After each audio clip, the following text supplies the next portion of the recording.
Bonjour mes amis, comment vous allez aujourd'hui? Vous allez bien?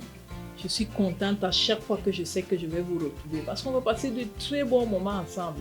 Vous savez, vous et moi, nous sommes liés. Vous avez des enfants, comme moi aussi, j'ai des enfants. Et ensemble, nous voulons que nos enfants soient bien éduqués. C'est pour ça que nous pensons que si chaque parent éduque bien son enfant, finalement, c'est toute la société qui gagne. Si c'est ce que vous pensez aussi, alors vous êtes à la bonne porte et vous êtes les bienvenus. Je suis la coach Micheline Samet, coach parental certifiée et accompagnatrice psychologique. Mon rôle, c'est de vous donner des trucs et astuces qui marchent pour vous aider, pour vous outiller à bien éduquer vos enfants. Comme je vous le dis souvent, si mes enfants sont bien éduqués seuls, lorsqu'ils vont entrer en contact avec d'autres enfants qui ne sont pas bien éduqués, ça va saper le travail que je fais. Ça marche dans les deux sens, vous avez compris. Si vous aussi, vos enfants sont bien éduqués et que les miens ne sont pas bien éduqués, lorsqu'ils vont entrer en contact, que ce soit à l'école, dans le monde du travail ou même dans les relations amoureuses, l'éducation que vous avez donnée à vos enfants va se retrouver chez moi. Et l'éducation que moi j'ai donnée à mes enfants va se retrouver chez moi. Est-ce que ce n'est pas mieux qu'on fasse une communauté pour que nos enfants soient bien éduqués? Si c'est ce que vous pensez, alors vous êtes les bienvenus.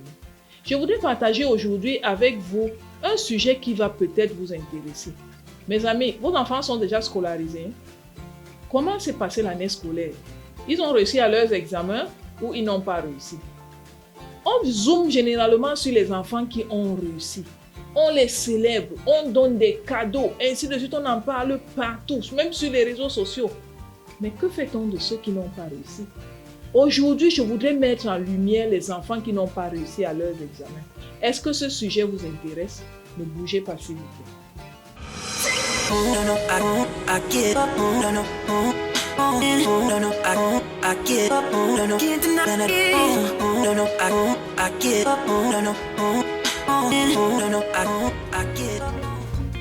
Vous savez, nous les parents, même inconsciemment, on prépare nos enfants au succès. On prépare nos enfants à la réussite. On s'investit pour leur école. On paye les frais de scolarité, les fournitures scolaires, on donne l'argent de baigner, on les accompagne, on motive. Quelquefois, on prend même des répétiteurs. On se met en cadre pour la réussite de nos enfants. On les programme pour ça. Mais malheureusement, il arrive pour un faible pourcentage de ne pas atteindre l'objectif qui était de réussir aux examens. Et qu'est-ce qu'il faut faire dans ce cas? C'est de ça qu'on va parler aujourd'hui.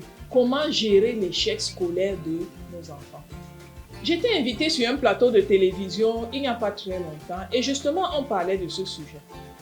Et mon copanéliste pensait que l'échec c'est une bonne chose parce que ça construit l'enfant et puis ça l'aide, ça lui apprend à surmonter les étapes de la vie. Moi j'étais de cet avis, mais en partie. Vous savez, l'objectif c'est de réussir. Aucun parent ne paye la scolarité de son enfant pour qu'il échoue. Aucun parent ne paye les répétiteurs, ne dépense tout l'argent que vous connaissez pour que son enfant échoue. Le parent veut que son enfant passe. Mais lorsque l'enfant a échoué, il faut savoir comment gérer l'échec de l'enfant. Donc je voudrais que vous compreniez que l'objectif c'est que l'enfant ait son examen. L'objectif c'est que l'enfant ait compris la finalité de l'école. L'objectif ce n'est pas que l'enfant échoue. Maintenant que l'échec est arrivé, il y a une façon de gérer l'enfant. Il y a une façon d'accompagner l'enfant pour l'aider à encaisser le coup. Parce que ce qui est certain, c'est que même nous-mêmes les parents, nous encaissons le coup de l'échec. Aucun parent n'est content de voir que son enfant a échoué. Aucun parent n'affiche que son enfant a échoué. Donc il faut savoir accompagner l'enfant dans son échec. Qu'est-ce qu'il faut faire?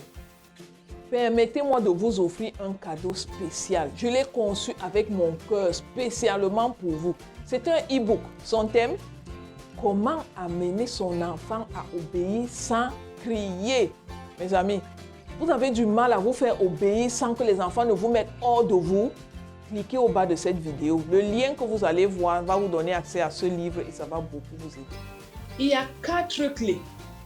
Il y a 4 clés qui vont accompagner votre enfant à mieux gérer son échec et à repartir sur de bonnes bases. La première clé, c'est de le consoler.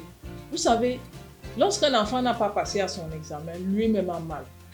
Même s'il est la cause de cet échec, il a mal. Il est conscient qu'il a manqué l'objectif. Même quand l'enfant est petit, juste de voir ses amis jubiler quand ils ont passé et que lui n'a pas passé à son examen, il a mal.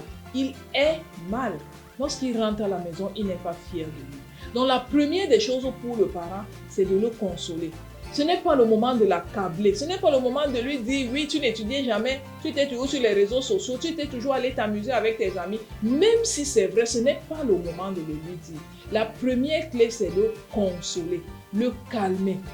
La deuxième clé, c'est de l'amener à se remettre en question. Mes amis, pourquoi a-t-il échoué son examen? Est-ce qu'il était toujours sur les réseaux sociaux? Il était toujours à aller se promener avec ses amis? Est-ce qu'il n'était pas discipliné? Il était le genre de personne qui ouvrait le cahier la veille de l'examen. Amenez-le à se remettre en question, même si vous le consolez. Dites-lui la vérité, attirez son attention sur ce qu'il n'a pas bien fait, qu'il aurait pu mieux faire pour espérer un résultat différent. N'essayez pas de culpabiliser d'autres personnes. Ce n'est pas l'école, mes amis. Ce n'est pas les enseignants qui ont été difficiles. Ce n'est pas le système éducatif qui a un problème. Ce n'est pas le lycée ou le collège dans lequel, ou l'école même dans laquelle il va. Ce n'est pas ça. Acceptez qu'il a sa part de responsabilité. Parce que là, c'est là qu'il pourra changer quelque chose. Si vous accusez d'autres personnes, comment lui pourra changer la situation?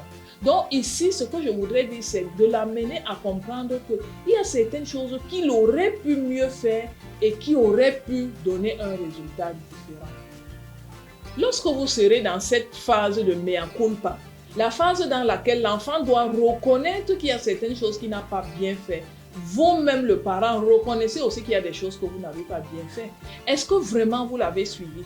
Est-ce que vous avez été discipliné? Est-ce que vous étiez en relation avec le corps enseignant? Est-ce que vous savez s'il entrait même en classe? Il y a un certain suivi que vous, le parent, vous auriez dû faire et que vous n'avez pas fait.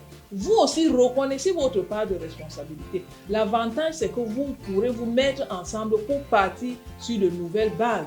Et cette base, c'est la troisième clé qui est rassurer votre enfant de votre soutien. Oui, rassurez votre enfant.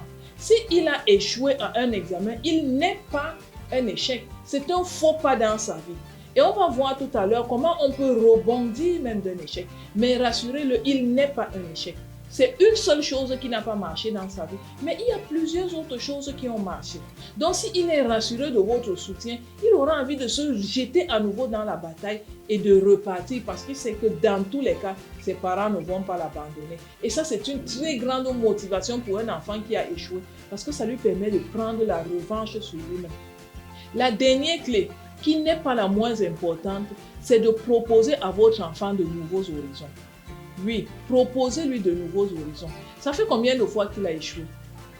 Une fois, deux fois, trois fois? Est-ce que vous êtes sûr qu'il est dans sa filière? Est-ce qu'il s'épanouit vraiment là-bas? Comment est-il même arrivé là? Dans une autre vidéo, on va parler de l'orientation scolaire. Est-ce qu'il s'est retrouvé là pour satisfaire votre ego, vous le parent, ou alors c'est vraiment ce qui lui a plu? Est-ce que pendant les vacances, on ne pouvait pas l'exposer à d'autres corps de métier, à d'autres choses, pour lui donner de nouveaux horizons? Si vous le faites, l'enfant repartira dans la nouvelle année scolaire avec un nouveau souffle, avec une nouvelle envie de faire les choses différemment. Et vous savez quoi? La bonne nouvelle, c'est que là, il va réussir à son examen. Voilà, c'est ce que je voulais partager avec vous aujourd'hui. Vous savez, mes amis, dans certaines familles, lorsque l'enfant a échoué à son examen, il reçoit une correction. Pour certains, c'est une bonne bastonade. Mais quelle est la bonne façon de gérer un enfant? Quelle est la bonne façon de gérer un enfant lorsqu'il a raté à son examen? J'espère que ces quelques conseils vous ont aidé et vont vous donner assez de motivation pour savoir comment prendre un enfant qui a échoué pour qu'il puisse repartir sur de bonnes bases, qu'il ne se décourage pas et qu'il ne laisse pas tomber. Voilà, c'est ce que je voulais partager avec vous. Je vous remercie de m'avoir suivi jusqu'à la fin. Si vous pensez que cette vidéo peut aider un parent dont l'enfant a raté un examen, a raté son examen, partagez-lui cette vidéo. Qui sait, ça peut peut-être le remonter et même remonter l'enfant qui a raté son examen. Voilà, c'est ce que je voulais partager avec vous aujourd'hui. On se voit dans une autre vidéo. Bye bye.